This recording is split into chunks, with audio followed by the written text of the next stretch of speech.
Jake Morrison wiped the grease from his hands as he stepped back from the massive engine core. The blue glow of the quantum drive hummed softly, no longer making the dangerous crackling sounds that had worried him for the past 3 hours. He smiled and turned to his teammate who was crawling out from under a control panel. "All done, Pete. That should hold them for another 1,000 light years at least." Jake called out to his friend Pete Johnson, who was busy reconnecting the power cables they had replaced. Pete grinned and gave him a thumbs up. "Good thing we caught that leak when we did. Another few hours and this whole ship would have been space dust." The other 5 members of their team were finishing up their work around the engine room. Danny Rogers was sealing up the hull patches they had welded. Lisa Brown was running final tests on the navigation systems. Bobby Clark and Tony Martinez were cleaning up their tools, while Amy White was updating the repair logs on her datapad.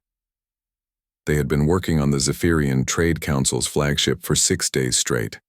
The alien ship was huge, almost twice the size of most human vessels.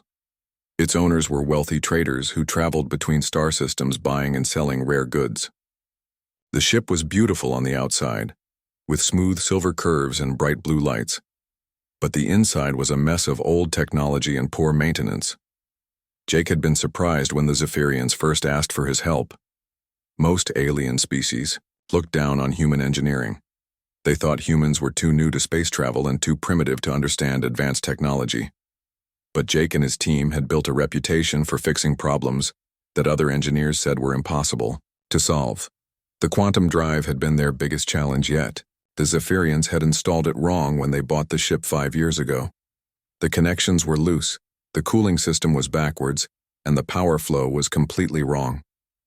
Worse, the safety systems had been turned off to hide the problems. Jake had spent the first day just figuring out how the aliens had managed to keep the ship running at all. The drive should have exploded the moment they turned it on. Instead, it had been slowly building up dangerous energy for years. When they brought it to the repair station, it was only hours away from a complete meltdown. "Jake, you need to see this," Lisa called out from her console. Her voice sounded worried. Jake walked over to where she was standing. Lisa was staring at her screen with a confused look on her face. The screen showed the ship's main computer system, and something was definitely wrong. "What am I looking at?" Jake asked. "The main computer is rejecting our repair codes. It says we put in unauthorized modifications." Lisa pointed to the red warning text on her screen. "But all we did was fix the safety systems and patch the power leaks." Jake frowned. This was not good. The ship's computer was designed to protect against sabotage. If it thought they had made unauthorized changes, it would lock down the entire system and send an alert to station security. "Can you override it?" Jake asked. "I tried, but it keeps bouncing back to this error message. It says our human coding patterns are not compatible with Zephyrian systems." Lisa shook her head. "That doesn't make any sense. We've worked on Zephyrian ships before." Before Jake could respond, the engine room doors slammed shut with a loud bang. Red lights began flashing and an alarm started blaring. The 7 humans looked around in confusion as automated voices began speaking in several alien languages. "Attention. Security breach detected. All personnel remain in position. Station security is responding." Jake felt his stomach drop. He had a bad feeling about this. He walked over to the door controls and tried to open them, but they would not respond. "The doors were locked from the outside. What's happening?" Amy asked, her voice shaking slightly. "I don't know, but I don't like it." Jake pulled out his communication device and tried to call the station control center. The device beeped with an error message. All communications had been blocked. The alarm stopped blaring, but the red lights kept flashing. The engine room fell silent except for the quiet hum of the quantum drive. The 7 humans stood together in the middle of the room waiting for something to happen. They did not have to wait long. The doors opened with a hiss and 6 armed security guards walked in. The guards were tall, thin aliens with gray skin and 4 arms each. They wore black armor and carried energy weapons that glowed with purple light. Behind the guards came Commander Vextal, the station's chief administrator. Vextal was even taller than the guards, with bright yellow skin and large black eyes. He wore an expensive blue uniform covered with medals and rank insignia. Jake Morrison and his team, You are under arrest for sabotage and destruction of property. Commander Vextel's voice was cold and formal. You will surrender your tools and come with us immediately. Jake stepped forward, his hands raised peacefully. Commander, there must be some mistake. We were hired to repair this ship. We haven't sabotaged anything. The evidence says otherwise. Vextel held up a datapad. The ship's computer shows that you installed unauthorized code that damaged the main systems. The Zephyrian Trade Council has filed formal charges against all of you. That's impossible. Jake shook his head. We only fixed what was broken. The quantum drive was about to explode when we got here. Silence. One of the guards stepped forward and pointed his weapon at Jake. No more talking, move. The security guards forced the 7 humans to drop their tools and walk out of the engine room. Other workers and aliens in the corridor stopped to stare as they were marched through the station. Jake felt embarrassed and angry. He had spent 5 years building a reputation as an honest engineer, and now he was being treated like a criminal. The station's detention center was in the lower levels. Far from the busy commercial areas, the guards pushed them into a transport pod that dropped quickly through the station's central shaft. Jake's ears popped from the pressure change as they descended. The detention center looked like something from a nightmare. The walls were black, metal covered with glowing energy fields. Each cell was a small cube barely large enough for one person to lie down. The cells were designed for the most dangerous criminals in the galaxy. This is crazy, Pete whispered as they were led down a long hallway lined with empty cells. We're not terrorists or murderers. We fix engines for a living. Commander Vextel heard him and turned around. You are accused of sabotaging a vessel worth 50 million credits. The Zephyrian Trade Council considers this an act of war against their commercial interests. But we saved their ship. Danny protested. It would have blown up if we hadn't. Fixed it. The computer logs show that you installed primitive human coding that corrupted their advanced systems. Vextel looked disgusted. Your crude repair methods caused cascade failures throughout the ship. Jake realized what had happened. The Zephyrians had never properly maintained their ship. When they fixed the real problems, the computer system had tried to compensate for issues that were no longer there. Their repairs had revealed just how badly damaged the ship had been. Commander, please listen to me. Jake tried one more time. We can prove that we saved their ship. Just let us show you the maintenance logs. You will have your chance to defend yourselves at trial. Vextel signaled to the guards. Until then, you will remain here. The guards pushed each human into a separate cell. The energy barriers hummed to life, trapping them inside the small spaces. Jake pressed his hands against the glowing wall of his cell and watched as Commander Vextel walked away. He was alone now, cut off from his team and facing charges that could send him to a prison planet for the rest of his life. All for doing his job and saving an alien ship from destruction. Jake sat down on the hard metal bench in his cell and tried to figure out how everything had gone so wrong so quickly. Captain Zara was drinking her morning coffee in the station's main cantina when the news alert flashed across her datapad. She nearly choked on her drink when she read the headline about human mechanics being arrested for sabotage. Her large, blue hands trembled as she scrolled through the details. Jake Morrison arrested for sabotage. She read the words out loud in disbelief. This has to be a mistake. Zara was a Balarian, a species known for their calm nature and logical thinking. Her people rarely showed strong emotions, but right now she felt anger building in her chest. Just 2 months ago, Jake and his team had saved her life and the lives of her entire crew. She remembered that day clearly. Her cargo ship had been 3 days out from the nearest station when the main engines failed completely. They were drifting in empty space with no power and no way to call for help. The backup systems were failing one by one, and they had maybe 6 hours of life support left. Then Jake Morrison had answered their emergency signal. His small repair ship had appeared like a miracle, and Jake himself had spent 14 hours straight working in the freezing engine room of her ship. He had jury-rigged a completely new power system using spare parts and coffee cans. Coffee cans. Most engineers would have declared her ship a total loss, but Jake had made it work. Not just work, Zara muttered to herself. Better than before. Her Engines had run more smoothly after Jake's repairs than they had in 5 years. He had not just fixed the immediate problem, he had improved systems that she didn't even know were broken. And he had done it all for a fair price, with a smile and a joke about how Balerian ships were built too well for their own good. Zara stood up from her table and activated her personal communicator. She needed to contact every ship captain she knew. This was wrong, and everyone needed to know about it. Her first call was to Captain Rex of the merchant vessel Golden Nebula. Rex was an old Corian trader who had been flying between the stars longer than most people had been alive. His species looked like walking lizards, but they were known for their honesty and their long memories. "Rex, have you seen the news about the human mechanics?" Zara asked as soon as the call connected. "Just saw it." Rex's gravelly voice came through the speaker. "Complete madness. Jake Morrison saved my life 6 months ago." "Tell me what happened." Rex's story was even more dramatic than her own. His ship had been caught in a meteor storm while carrying a load of medical supplies to a plague-stricken planet. A large rock had punched through his hull and destroyed his life support systems. He had been slowly suffocating when Jake's team responded to his distress call. "They came aboard in full spacesuits," Rex explained. "Spent 8 hours patching holes and rebuilding my air recyclers. Jake himself crawled through sections of my ship that were open to space. Could have been killed by another meteor at any moment." "Did they charge you extra for the dangerous work?" Zara asked. "That's the thing," Rex laughed. "Jake refused to take any extra payment. Said it was just part of the job.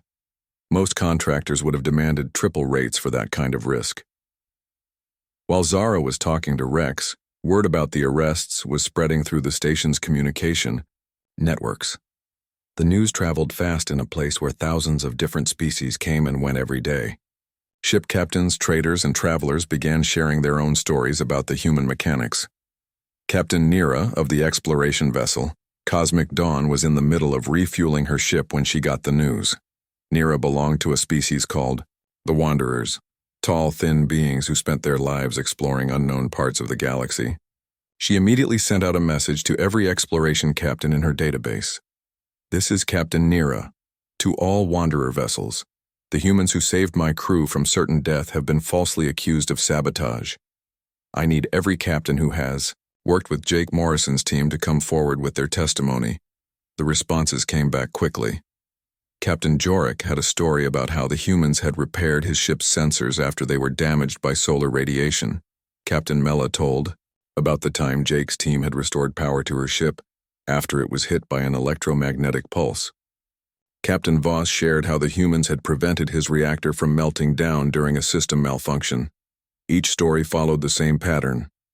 The human mechanics had gone above and beyond what was required. They had taken risks to help strangers. They had solved problems that other engineers said were impossible, and they had done it all with humor and humility. Down in the station's industrial section, word of the arrests had reached the Chitauri delegation. The Chitauri were an insect-like species that lived in large hive communities. They rarely got involved in other species' problems, but this was different. Worker drone Beta 7 had been present when Jake's team repaired 3 of their hive ships after a reactor accident.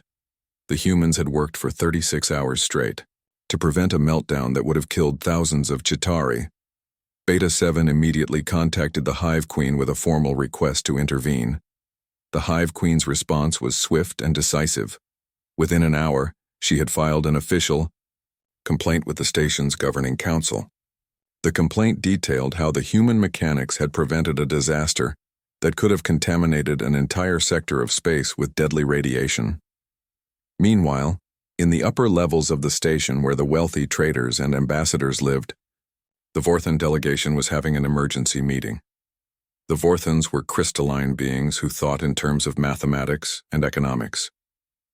They had calculated the exact value that human mechanical services provided to the galactic economy. Ambassador Quillian addressed the emergency session in his musical voice that sounded like wind chimes. The economic impact of losing access to human engineering expertise would be catastrophic. These humans have increased the operational efficiency of vessels throughout this sector by an average of 15%. The other Vorthan ambassadors nodded in agreement. Their species valued logic above all else, and the logic was clear. The human mechanics were innocent. More than innocent, they were essential to the smooth operation of interstellar commerce. Back in the cantina, Captain Zara had been joined by dozens of other ship captains and crew members. The large room buzzed with conversation as aliens from many different species shared their stories about Jake Morrison and his team. A four-armed Keltharian engineer named Drax pushed through the crowd to reach Zara's table. Drax was huge, even by his species standards, with muscles that could bend steel and skin that looked like polished stone. But his voice was gentle when he spoke. "I must add my testimony," Drax said in his deep, rumbling voice. "The humans taught me techniques that saved my entire mining operation." Drax explained how his asteroid mining platform had been facing constant equipment failures. The harsh conditions in space had been wearing down his machinery faster than he could repair it. Traditional repair methods were not working, and he was facing bankruptcy. "Jake Morrison showed me new ways to weld in zero gravity," Drax continued. "He taught me how to strengthen metal joints using human techniques that my own people had never considered. My equipment has been running perfectly for 8 months now." The crowd murmured with appreciation. The Keltharians were considered the best engineers in the galaxy. If a Keltharian said that humans had taught him something new, that meant something important. As the hours passed, more and more aliens arrived at the cantina. Each one had a story about how the human mechanics had helped them. The stories ranged from simple repairs to life-saving miracles, but they all painted the same picture. Jake Morrison and his team were honest, skilled, and dedicated engineers who cared more about helping people than making money. By evening, the cantina was completely packed. Aliens who had never spoken to each other before were sharing tables and swapping stories. The arrest of 7 human mechanics had done something unexpected. It had brought together beings from dozens of different worlds and species, all united by their respect for human ingenuity and character. Captain Zara looked around the crowded room and made a decision. She stood up on her chair and raised her voice to address the crowd. "Friends, we all have stories about these humans, but stories are not enough. We need to take action." The room fell silent as hundreds of aliens turned to listen to her. "Tomorrow, we march to the administration center. We demand justice for Jake Morrison and his team. Who will stand with me?" The response was immediate and overwhelming. Voices from dozens of species called out in agreement. Fists, claws, and tentacles were raised in solidarity. The crowd had become something more than a collection of individuals. It had become a movement. The next morning, Captain Zara stood at the entrance to the station's central plaza. She had arrived early to prepare for what she hoped would be a peaceful demonstration. The plaza was a huge circular area at the heart of the station, with shops and restaurants built into the walls rising up several levels. In the center was a large fountain, where water danced in patterns that defied gravity. She was not alone. Captain Rex had arrived even earlier, and he was setting up a portable speaker system that he had borrowed from his ship. The old Corian trader moved slowly but with determination, his scaly hands working carefully with the delicate equipment. "Good morning, Zara," Rex called out in his gravelly voice. "Beautiful day to demand justice." "I hope this works," Zara replied, checking her datapad for the time. "I sent messages to everyone I could think of, but I don't know how many will actually show up." She did not have to worry. By mid-morning, aliens were streaming into the plaza from all directions. They came alone and in groups, carrying signs written in dozens of different languages.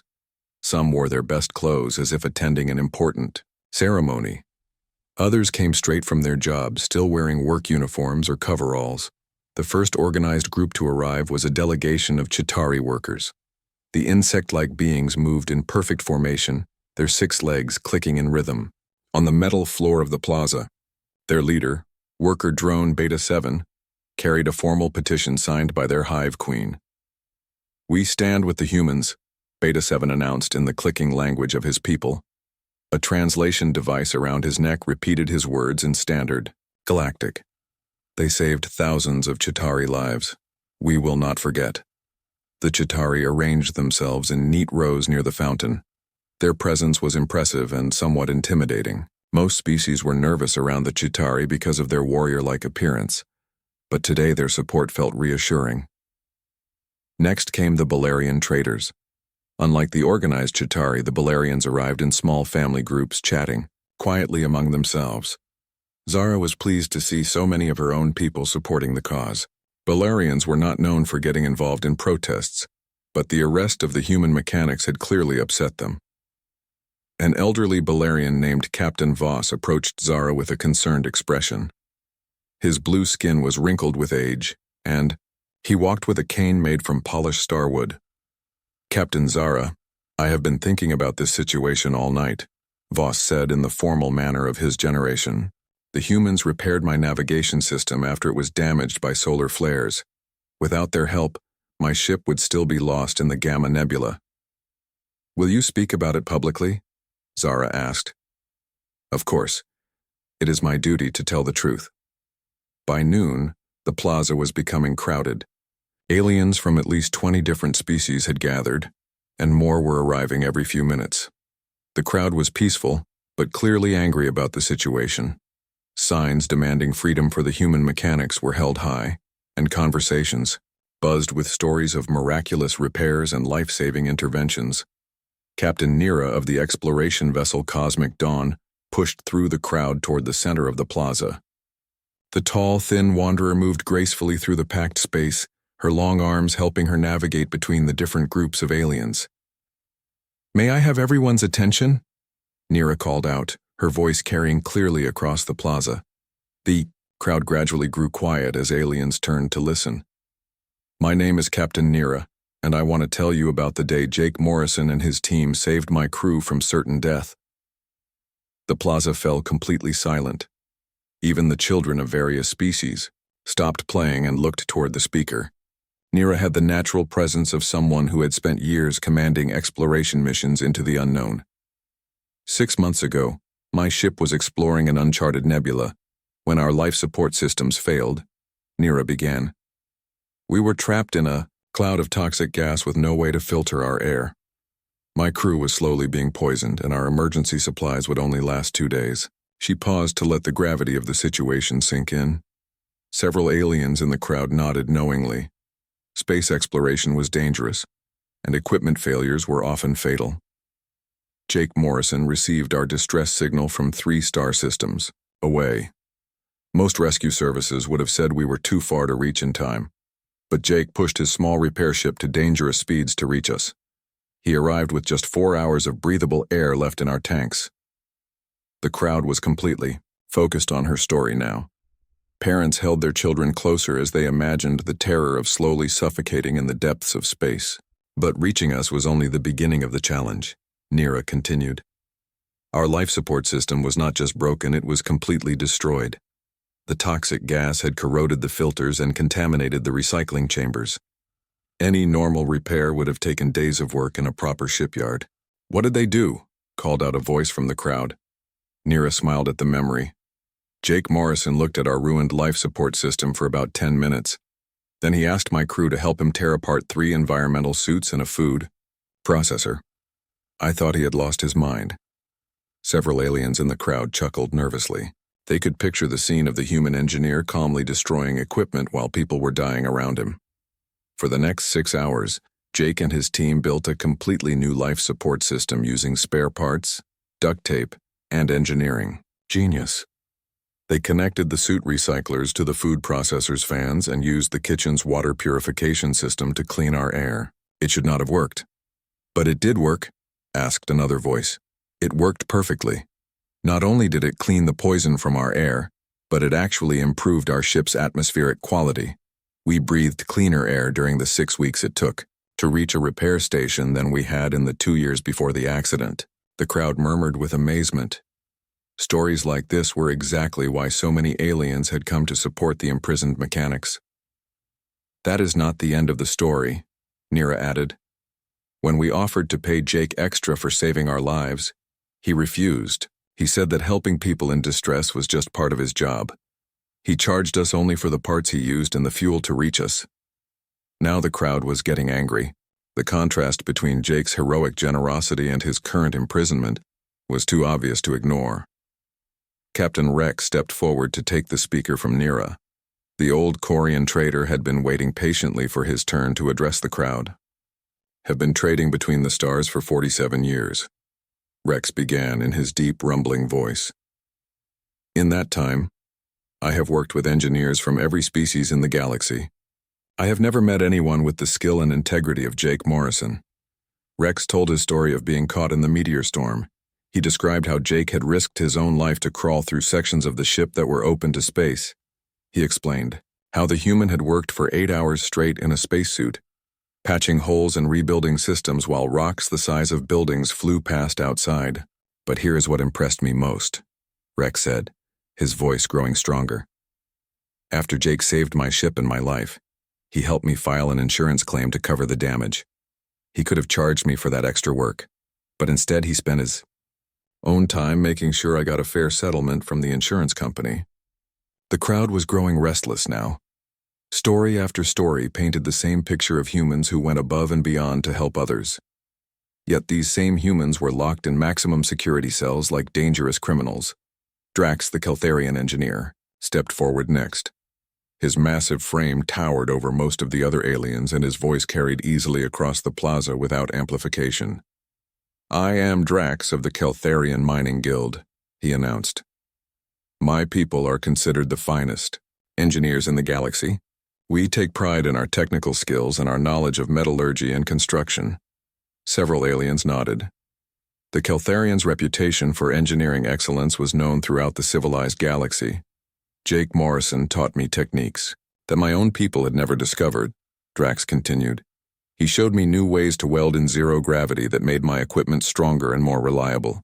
When a Keltharian admits that a human knows something we do not, that should tell you everything you need to know about these mechanics." The crowd was getting larger as word spread through the station. Aliens were leaving their jobs and businesses to join the demonstration. The plaza was becoming packed with beings from dozens of different worlds, all united in their support for the imprisoned humans. A new voice called out from the crowd. "What about the Aquatic Council?" All eyes turned toward the fountain in the center of the plaza. The water began to bubble and swirl as something large moved beneath the surface. Suddenly, a sleek blue form burst through the artificial waves.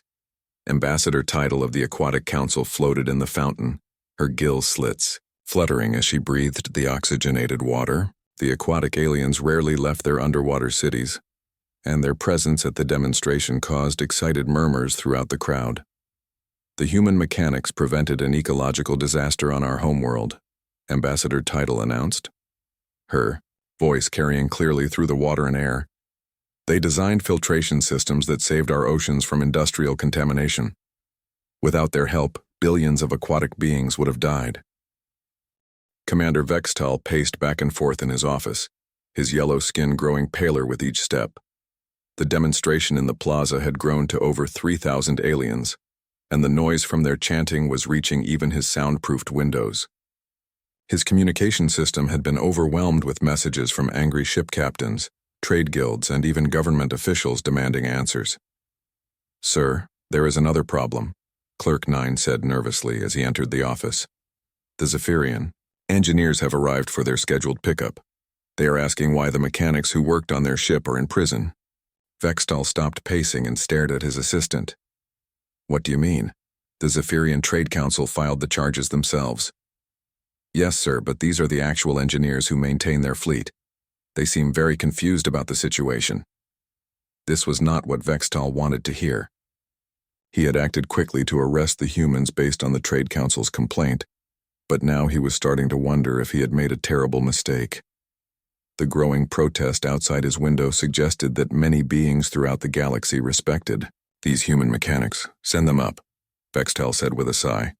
"I suppose I should hear what they have to say." While Vextal waited for the Zephyrian engineers down in the detention center, Jake Morrison sat on the hard metal bench in his cell.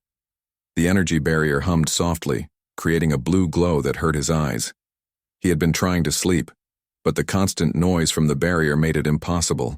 "Jake, can you hear me?" Pete's voice came from the cell next to his. Yeah, I'm here, Jake called back. How are you holding up? Been better. Lisa thinks she can hear something happening upstairs. Sounds like a lot of people walking around.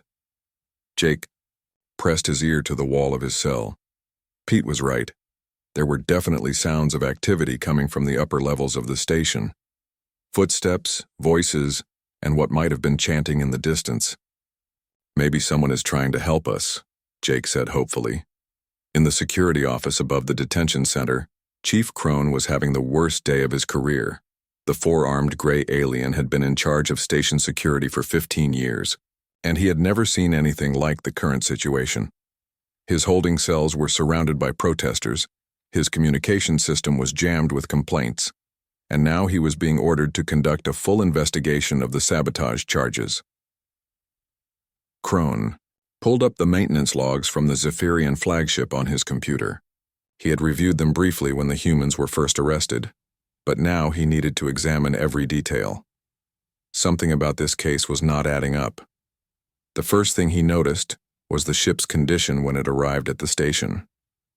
According to the automated scans, the Zephyrian vessel had been operating with critically damaged quantum coils, faulty power conduits, and safety systems that had been completely shut down. Any one of these problems should have caused immediate engine failure. How was this ship even flying? Crone muttered to himself as he scrolled through the diagnostic reports. He called up the work orders that Jake's team had filed. The humans had documented every repair they made, complete with before and after photos. The quantum drive had been a disaster waiting to happen. Loose connections, backwards cooling systems, and power flows that made no sense at all. But the most interesting part was the emergency stabilization work. When the humans realized how dangerous the situation was, they had implemented immediate safety protocols to prevent an explosion. They had rerouted power through backup systems, installed temporary cooling loops, and created fail-safe mechanisms that would shut down the drive if anything went wrong. Crone pulled up the ship's computer, records from the time of the repair. The computer had initially accepted all of the human modifications without complaint. It was only after the work was completed that the system began flagging their repairs as unauthorized. That doesn't make sense, Crone said to his computer. Run a full diagnostic on the Zephyrian computer system. The computer began its analysis while Crone continued reviewing the maintenance logs. What he found made him increasingly uncomfortable. The human repairs were not just adequate, they were brilliant. Jake's team had solved problems that the ship's original designers had never even considered. A soft chime indicated that his computer had finished its diagnostic. The results appeared on his screen, and Crone's eyes widened in surprise. System error. Computer programming conflicts detected. Original Zephyrian code contains 17 critical errors.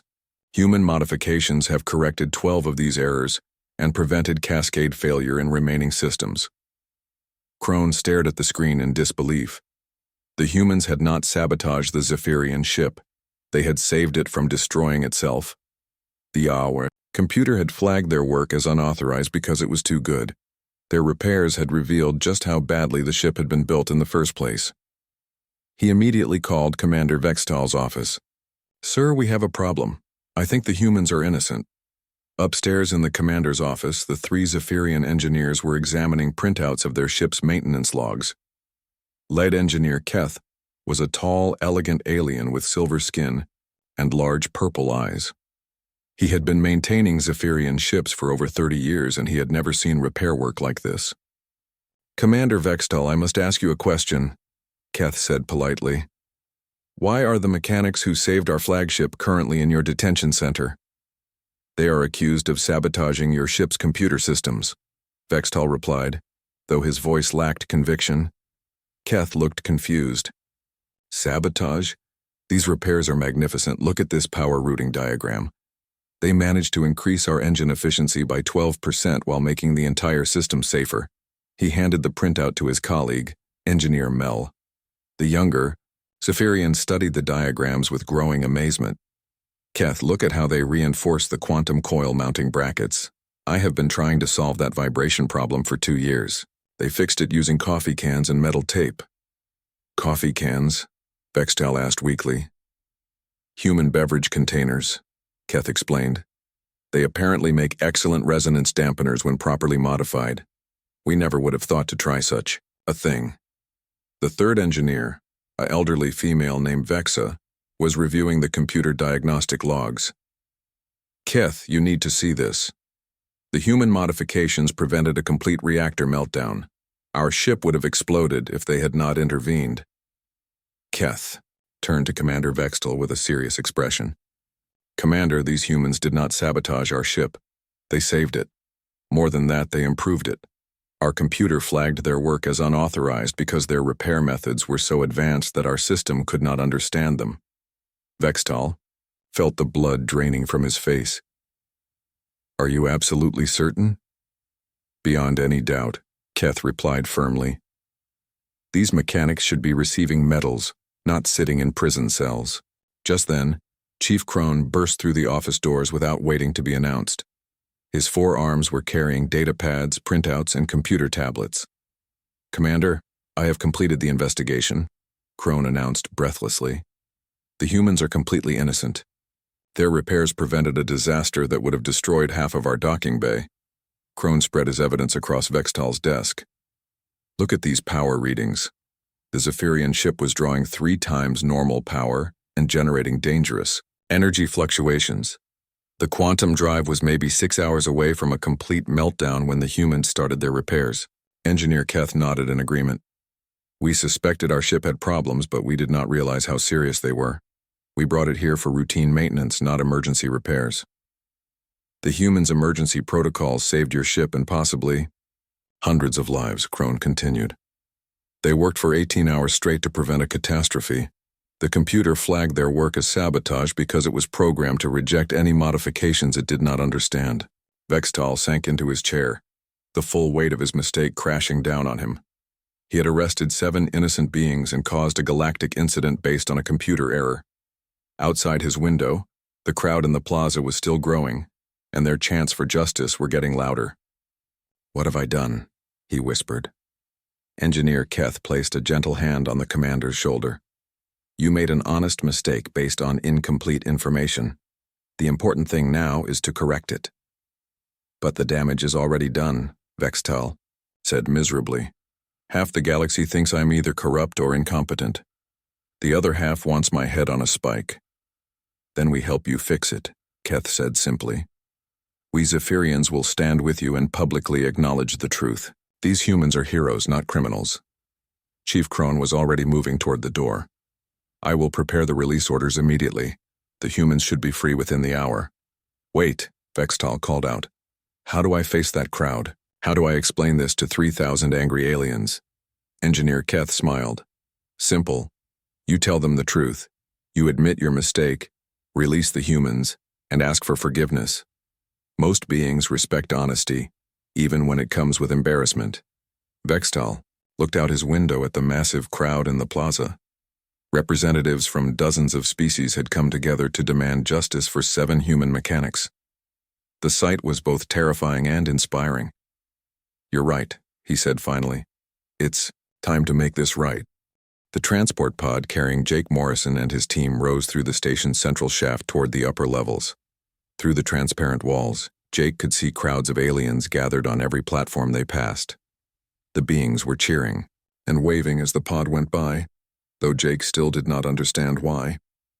This is incredible, Lisa whispered, pressing her face against the pod's window. There must be thousands of them. Are they all here for us? Danny asked in disbelief. Chief Crone nodded with what might have been pride. Word of your arrest spread through the station yesterday. Every alien who had been helped by your team came forward to demand your release. This is the largest peaceful demonstration in the station's history. The pod reached the main level, and the doors opened with a soft hiss. Jake stepped out first, followed by his 6 teammates. They found themselves at the entrance to the central plaza, and the sight that greeted them took their breath away. The huge circular space was packed with aliens from dozens of different species. Chitauri workers stood in formation near the fountain. Balarian traders held signs written in bright blue letters. Corian merchants waved their scaled hands in greeting. Tall wanderers towered over smaller beings. while Keltharian engineers raised their forearms in salute. The moment the crowd saw the human mechanics, a thunderous cheer erupted throughout the plaza. The sound was so loud that Jake felt it vibrating in his chest. Aliens of every shape and size were applauding, shouting, and making the celebratory sounds of their various species. "Freedom for the heroes!" someone shouted in the distance. "Justice for Jake Morrison!" called out another voice. Captain Zara pushed through the crowd toward them, her blue face glowing with joy. Behind her came Captain Rex, moving as quickly as his old legs would carry him. Engineer Drax's massive form cleared a path through the packed aliens, and Captain Nera seemed to glide over the heads of the crowd. "Jake, my friend," Zara said as she reached them, "we knew you were innocent. We all knew." "This is amazing," Jake said, looking around at the incredible sight. "You did all this for us?" "You saved our lives," Rex said simply. "We could not let you be punished for doing good." A commotion near the main entrance drew everyone's attention. Commander Vextal was walking into the plaza, flanked by the 3 Zephyrian engineers. The crowd grew quiet as the tall yellow alien made his way toward the center of the space. Some aliens stepped aside respectfully, while others watched him, with suspicious eyes. Vextal stopped a few meters away from Jake and his team. For a long moment, the plaza was completely silent except for the gentle sound of the fountain. Then the commander did something that surprised everyone. He knelt down on one knee and bowed his head. "Jake Morrison and team," Vextal said in a voice that carried clearly across the plaza. "I have made a terrible mistake. You are not criminals. You are heroes. I formally apologize for the injustice you have suffered." Jake felt embarrassed by the grand gesture. "Commander, please stand up. We understand you were just doing your job." Vextal rose to his feet, but his expression remained serious. "No, I was not doing my job properly. I acted hastily based on incomplete information. I should have investigated the charges thoroughly before making arrests." Engineer Keth stepped forward from behind the commander. The elegant Zephyrian held a data pad in his hands, and his purple eyes were bright with excitement. "If I may address the crowd," Keth said politely. "I am lead engineer Keth of the Zephyrian Trade Council. I have examined the work that these humans performed on our flagship, and I must share what we discovered." The plaza fell silent again as thousands of aliens waited to hear the official verdict from the supposed victims of the sabotage. "These mechanics did not sabotage our ship," Keth announced clearly. "They saved it from complete destruction. Our vessel was approximately 6 hours away from a catastrophic reactor meltdown when they began their repairs." Excited murmurs rippled through the crowd. This was the confirmation they had all been waiting for. "Furthermore," Keth continued, "their repair methods were so advanced and effective that they improved our ship's performance beyond its original specifications. They accomplished in 18 hours what our best engineers said would take weeks, in a proper shipyard." The crowd erupted in cheers again. Aliens who had suspected the truth all along felt vindicated, while those who had trusted the system felt relief that justice was being served. "There is more," Keth said, raising his voice over the celebration. "The Zephyrian Trade Council has voted unanimously to offer Jake Morrison and his team a permanent contract. We want them to oversee maintenance for our entire fleet at triple their current salary." Jake's eyes widened in surprise. "That's very generous, but we already have commitments here on the station." Commander Vextal stepped forward again. "Actually, Jake, I would like to make you an offer as well. The station's governing council has approved the creation of a new position, Chief Human Engineering Consultant. We want you to lead a new department dedicated to solving impossible repair problems." The crowd was getting excited again, but Jake held up his hands for quiet. "These are incredible offers, but I need to discuss this with my team." He turned to face Pete, Lisa, Danny, Bobby, Tony, and Amy. His 6 friends and colleagues looked as surprised as he felt. A few hours ago, they had been facing deportation to a prison planet. Now they were being offered dream jobs by the same people who had arrested them. "What do you think?" Jake asked them quietly. "I think we should stay here," Lisa said. "We've built something good on this station." "Agreed," Pete nodded. "This is home now." The others voiced their agreement. They had worked hard to build their reputation here, and they did not want to start over somewhere else. Jake turned back to face the crowd. We're honored by both offers, but we've decided to stay on the station. Commander Vextal, we accept your offer to become the Chief Human Engineering Department. The plaza erupted in the loudest cheer yet. Aliens jumped up and down, waved their arms, and made joyful noises in dozens of different languages. The celebration went on for several minutes before the crowd began to calm down. Ambassador Title's voice came from the fountain in the center of the plaza. There is one more announcement. The Galactic Engineering Council has voted to recognize human mechanical techniques as an official branch of engineering science. Universities throughout the galaxy will now offer courses in human problem-solving methods. This news caused another wave of excitement. The recognition meant that human engineering would be respected and studied across the civilized galaxy. Engineer Drax pushed through the crowd until he stood directly in front of Jake. The massive Keltharian looked down at the human with something like awe. Jake Morrison, would you consider taking apprentices? My people would be honored to learn from you. Of course, Jake replied. We've always been happy to share what we know. I also have a request, Captain Nira called out from the crowd. The Wanderer Exploration Fleet would like to hire your department for emergency repairs in deep space. We will pay premium rates and provide you with a specially equipped rescue ship. More voices began calling out offers and requests. Trade guilds wanted consulting contracts. Military fleets needed emergency repair services. Research stations wanted to study human engineering methods. Jake felt overwhelmed by all the attention. Just yesterday, they had been simple mechanics working on various alien ships. Now they were being treated like celebrities and offered opportunities they had never dreamed of. Commander Vextal raised his hands to quiet the crowd. There will be time to discuss all of these opportunities later. For now, I think our heroes deserve a chance to rest and recover from their ordeal. The crowd began to disperse, but not before hundreds of individual aliens approached Jake and his team to shake hands, offer thanks, or simply express their support. The 7 humans spent over an hour meeting beings from dozens of different worlds, each with their own story about human ingenuity and kindness. As the plaza finally emptied, Jake found himself standing with his team near the fountain. The water danced in impossible patterns above their heads, catching the light from the station's artificial sun. So, Pete said with a grin, I guess we're not just mechanics anymore. We're still mechanics, Jake replied. We're just mechanics, with a really big workshop now. Lisa laughed. And apparently we're going to be teaching half the galaxy how to fix things with coffee cans and duct tape. The coffee can technique is a trade secret, Danny said seriously.